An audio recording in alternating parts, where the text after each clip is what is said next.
Now we will study about types of core curriculum, merits and demerits, and significance and importance for college students. Types of core curriculum. The first is types of core curriculum. Harold Alberti and Ellis 1962 developed a classification for core curriculum into 5 following categories. Type 1 core curriculum. This is based on separate subjects as separate course by one or more teachers. Type 2 core curriculum. This type is based upon correlation to two or more subjects in an attempt to have relationship between them exist. The subjects are taught separately but teachers plan together. Type 3 core curriculum. This type is based upon the fusion of two or more subjects. Type 4 core curriculum. This type is based on common problems, needs and interest of students within a framework of problem areas. Type 5 core curriculum. This type is based upon teacher-students planned activities without reference to formal structure of unit. See, so these types of core curriculum, the one is based on separate subjects as separate course by one or more teachers, that is related to one subject and common to all students. Type 2 core curriculum, this type is based upon correlation to two or more subjects. How the subjects are correlated and in what way we can study it joining all together, joining one subject to another subject, and what kind of relationship exists between these two subjects. These all we may study here. The subjects are taught separately but teachers plan together. Subjects are taught separately but teachers planning for instruction and planning for future teaching, they plan altogether. Type 3 core curriculum, this type is based upon the fusion of two or more subjects. Say for example, we are studying this history, civics, economics, joining all together. What is this? This is social studies. So this kind of fusion where we study or we teach two or more subjects joining all together, that is the fusion kind of core curriculum. Type 4 core curriculum, this type is based on common problems, needs and interest of students within a framework of problem areas. So what are the common problems of the students, what are their needs, what are their interests. So within a framework or we formulate these common problems, needs and interest of the students, and the basis of this the core curriculum is prepared. Type 5 core curriculum, this type is based upon teacher-students planned activities without reference to formal structure or units. There is no a kind of list of subjects or list of contents that the teacher will teach in the classroom, but without framing any kind of list. This is a kind of curriculum where teacher educators and teacher and the students both all together plan the activities. What activities we will have to carry on to impart this content. So the content is not in the form of a structure, but it is reflected in the activities and decided by the collaborative decision of teacher and student. So now we come to the merits of core curriculum. The core curriculum fosters and develops the problem solving skills.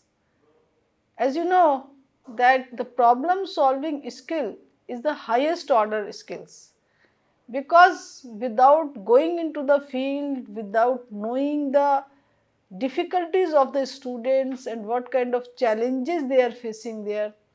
So, without knowing these all, it is not possible how to solve the problem. So, if the students is able to solve the problem, it means he has the ability to carry on the work. So, this is the highest level of skills that may be considered as a lifelong skills, because how the problem will be solved, what are the resources are required, what I have to do for that, what challenges I will face for that. So, these are the certain questions that posed a lot of kind of difficulty moving forward. But the students, those who are able to remove all these obstacles from the path, they are able to do or to carry on the core curriculum in an easy way.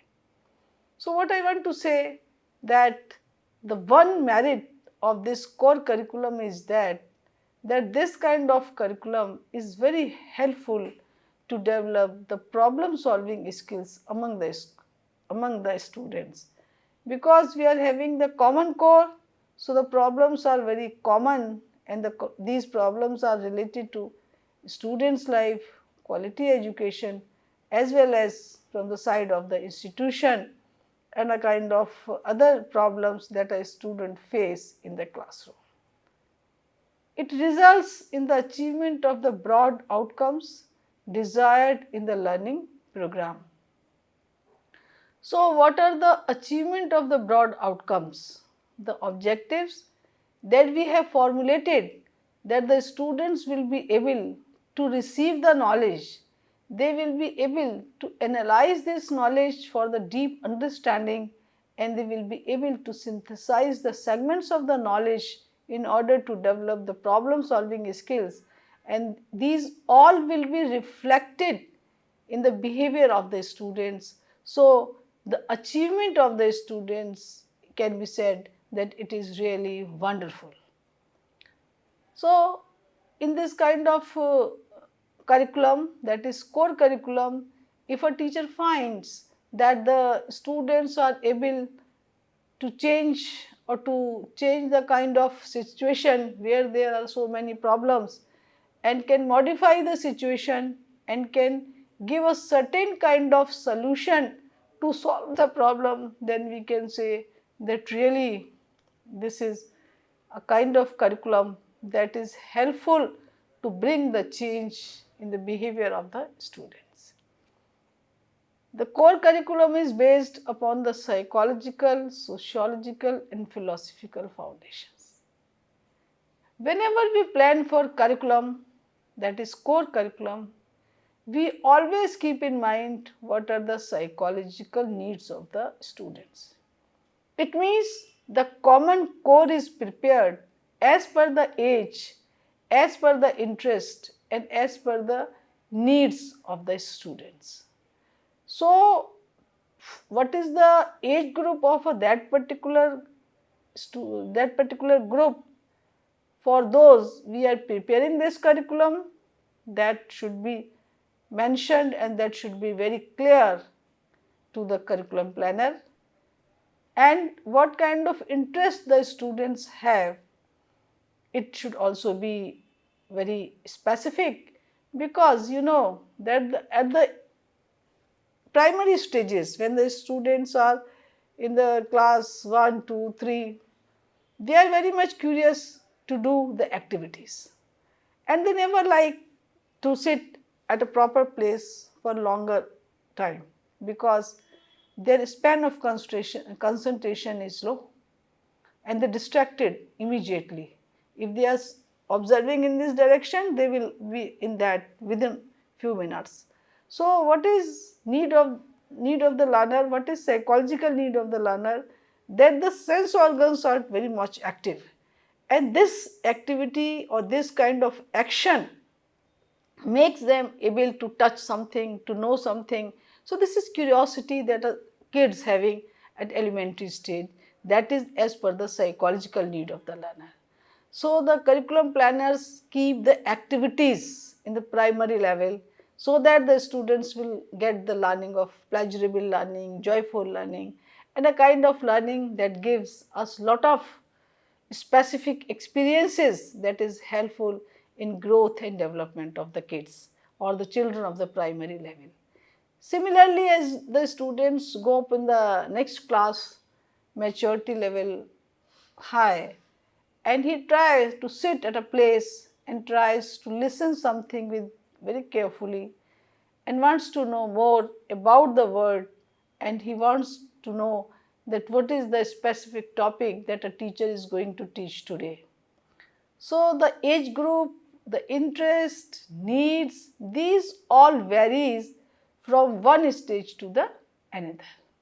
So these are the psychological characteristics that are always keep in mind while framing the core curriculum.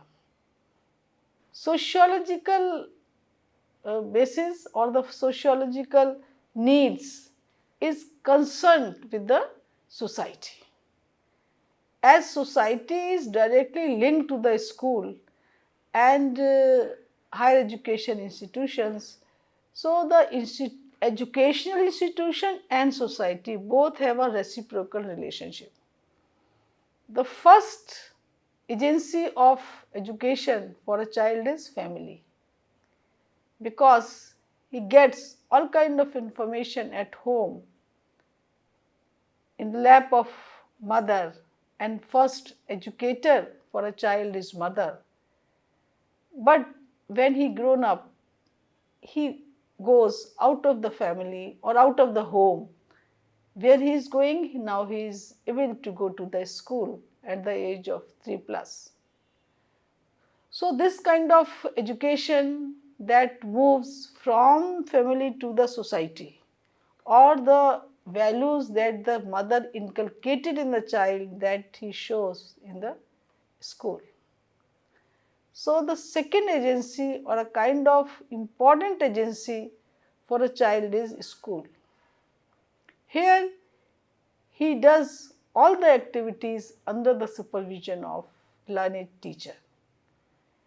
So this sociological basis that needs to prepare for core curriculum is that what the family demands from the side of the school, that the student, the learner or the ward or the child, that he has been admitted in a school, he should be a kind of perfect learner, or correct, or the perfect training should be given by the school in sitting, in standing, and a kind of cooperation with other friends, and a kind of good attitude, and appreciate what he receives in the school.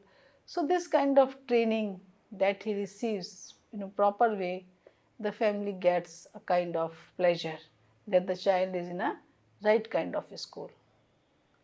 Similarly, the society where the students, those who are studying in a school, when they will go to the society after getting the degree, maybe a UG degree, maybe undergraduate, maybe postgraduate, and maybe a professional degree. So whatever the degree they are getting from the educational institutions, the same kind of profession, the same kind of work that he had been trained in the internship program, in the professional courses, they will serve the society in a proper and systematic way. So this kind of training, this kind of learning that students receive in the school, and later on that ultimately society expects, society demands, and society wants certain kind of change in behavior or a kind of contribution from the side of the student, that is known as sociological basis of curriculum planning. So this basis that is related to society also influence the curriculum planning. The curriculum planner always give priority to the needs, demands, and aspirations of the society also. You know, few days back when environmental education paper was launched at graduate level, what was the reason of this? Because the Supreme Court ordered that this paper should be compulsorily as a core part of the curriculum be implemented in the higher education institutions in order to familiarize the students with those problems, those environmental problems specifically, familiarized with these kind of environmental problems with the students so that they can understand what is the solution of these environmental problems. And the society wants to see environmentally literate graduates. So this kind of societal demands and needs always being fulfilled by the higher education institutions by adding different kind of lessons in curriculum. Similarly, the philosophical foundations, these are also having a great importance for any curriculum planning, specifically this core curriculum, because the philosophy that adopted by the people of country is always given priority. Say for example, we are in independent India, we are citizens of independent India and we are having proud of saying ourselves as Indians. So the philosophy is that having notions of democracy, that everyone is free to get the education in any institution, everyone is free to get the any profession as per the needs and as per the desire, as per the interest. So the philosophy that we are following here, that we have right or the students has right to know about the world, asking the question in the classroom. So this democratic kind of philosophy we are enjoying and we are trying to give the freedom to our students also.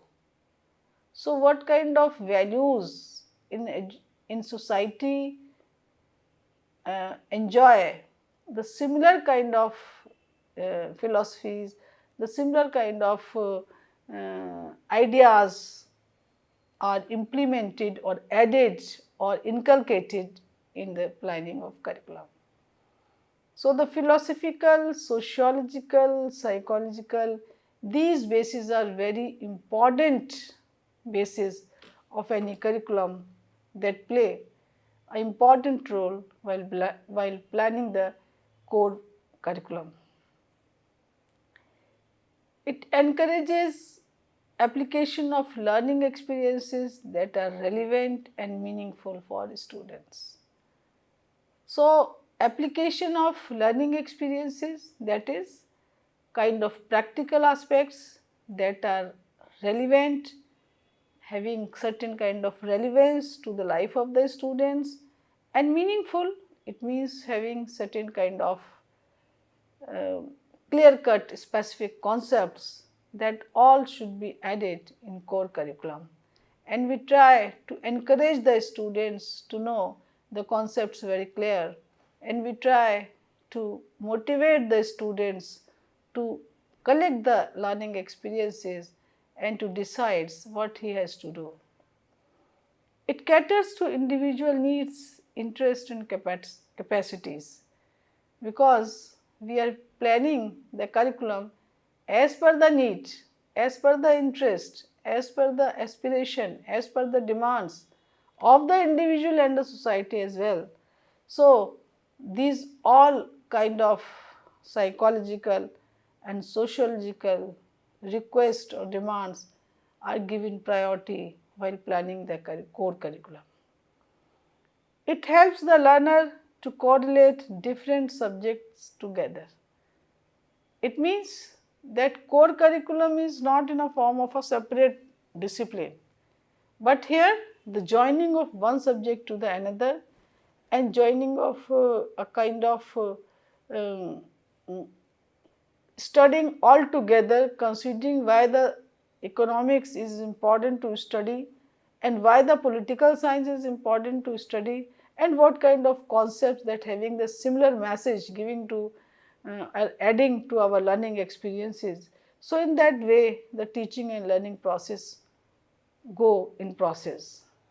So this kind of joining all together, or a kind of learning that gives the space of the integrated approach, or sometimes we can say it is a multidisciplinary approach where the lot of subjects are considered to be studied as a one subject.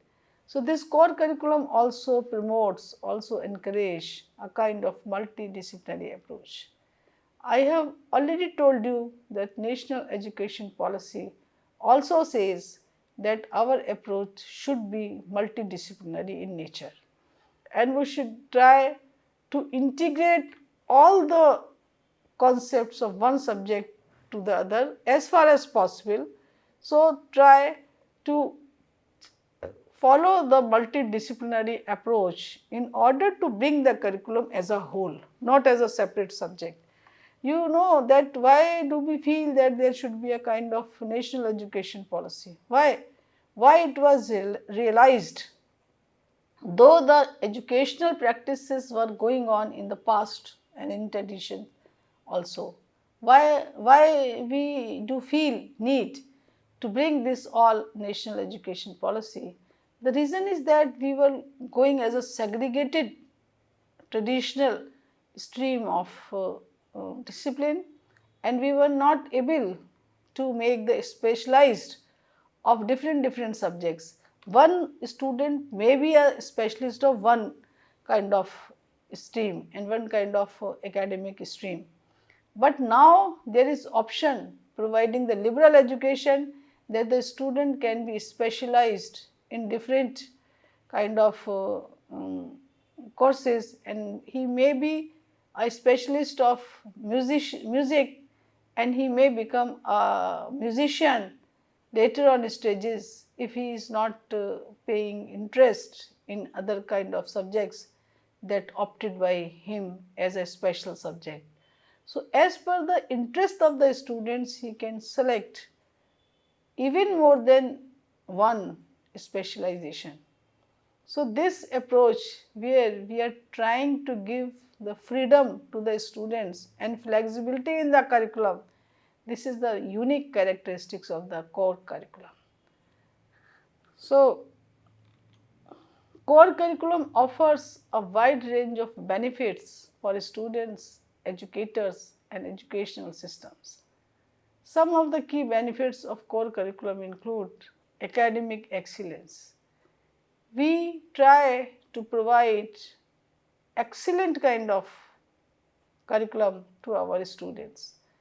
Core curriculum provides the fundamental base to develop academic excellence in relation to the knowledge and skills that a student requires for his or her core subject areas.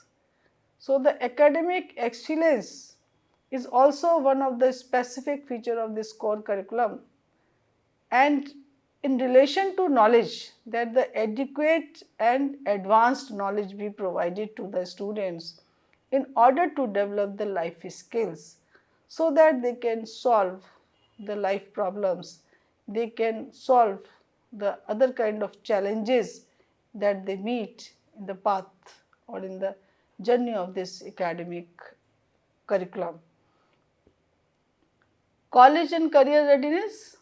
Core curriculum readiness students for college and careers with the mastery of skills and knowledge they will need to succeed in this fast changing world.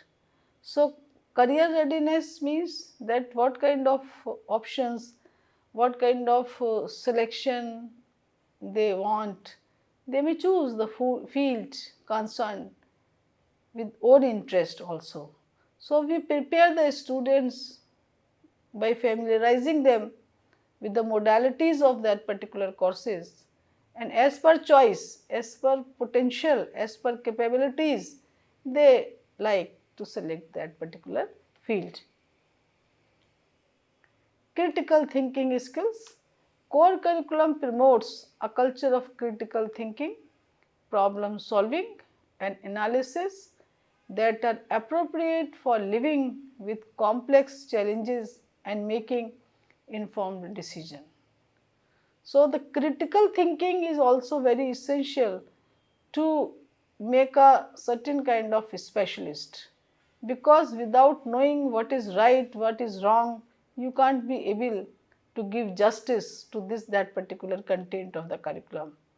So, the core curriculum or the core values always given in such a way that the student critically evaluate the content and they try to understand the things, the content in such a way that they become a good kind of critical thinker and they appreciate the good content and they appreciate the good deeds of the persons and they try to modify their learnings also.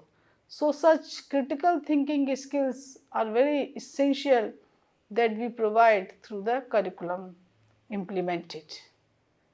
Equity and access. Equity, participation of all. Access, that every time available. So, more availability. Core curriculum promotes equity and access to education by using clear learning objectives and standards for all students regardless of where they are coming from or their individual situation. So, there is no space for any kind of prejudice, there is no space for any kind of obstacles for the students. Instead of that, the core curriculum provides and gives an opportunity to all the students, those who are from urban areas, those who are coming from the low socio-economic background or from any kind of language or any kind of religion, traditions they are following, any states to which they belongs to. So, this kind of hindrances are not here. The core curriculum provides a platform to all the learners to participate. So, the core curriculum promotes equity and access easily available to education by using clear learning objectives. The objectives are very clear that the core curriculum will provide the quality education, the core curriculum will provide a kind of platform where the students can develop good understanding and can develop critical thinking, can develop life skills and be able to solve the challenges of the life. So, using clear learning objectives and standards for all students, regardless of where they are coming from or their individual situation. So, there is no bias, no any kind of obstacle for the students, no stop here, but the students, those who are willing and those who are having interest in education system are more welcomed, and common code of value is studied by them in such a way that they become the good learner and they can make their life a qualitative well-being. Global competence, the core curriculum allows students to understand a broad overview of global issues and perspectives that make one a responsible citizen and an engaged member of a global society. It means that global competence, that the student is able to adjust in that particular X society and not able to adjust in the Y society. So, this kind of criteria of core curriculum does not having, but the core curriculum providing a kind of competence and capabilities to the students that whatever you are from any kind of background, from any corner of country, but you are able to understand. The core curriculum allows students to understand a broad overview of global issues. The global issues that is related to peace, that is related to occupation, that is related to existence of individual or the rules and regulation that make them able to migrate from one country to another country, and the rules or regulations that do not allow to migrate from this place to another place. So, these kind of global competence, that how can I adjust in, if I am adjusted in X society, I am also able to adjust it in Y society. So, a kind of potential that flourish their talent, whether they are going outside India and they are performing well. So, these global issues and perspectives that make one a responsible citizen. We Indians and our students are able to be proud of saying as Indians, and they are very responsible and having potential, having reliability, and they are reliable person and having a kind of skills that they can use to solve the global level problems also. So, this global competence and other are very essential to understand a broad overview of global issues and perspectives that make one a responsible citizen and an engaged member of a global society. The society where all kind of demands, all kind of issues that the society expects from the students or from the higher education institutions, our product, our students will be perform well, excellent in such a way that they will be declared as a responsible citizen of the country. So, the core curriculum having potential to prepare the students to go across the globe and to know the issues and to solve these issues with potential, with competence and with kind of talent.